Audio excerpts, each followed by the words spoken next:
And it's a sailor kind of his last thoughts before he departs on a fishing voyage.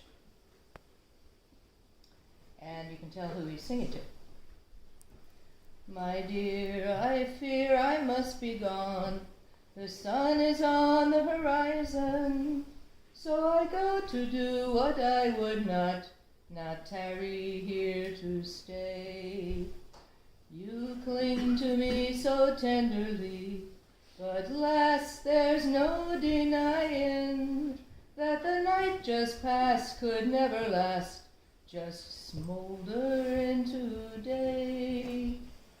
At harbor lies the ship, my girl, her sails all furled and ready. So I must report and climb aboard, or forfeit. He promised me to get some food. She sails at noon, nor late nor soon, but on the ebb tide steady. As it carries her out, hear the captain shout, now hold her firm and true.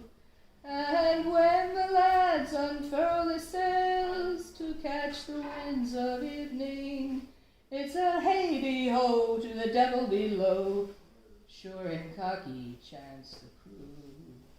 But this I vow by storm and swell, unless the ship should founder, and I should drown and wake in hell, where the devil makes me sing. Not a song but this shall cross my lips, of starborn nights nor sea-worn ships, till the sea has had her fill of me, and spits me out forever. And when that ship is homeward bound, her cargo full, our bellies round, with my feet right here on this holy ground. No more us two shall sever, then on bended knee how majestically slips that ring upon your finger. But I'll put away that dream for now, I can't indulge it anyhow. That ship's for me,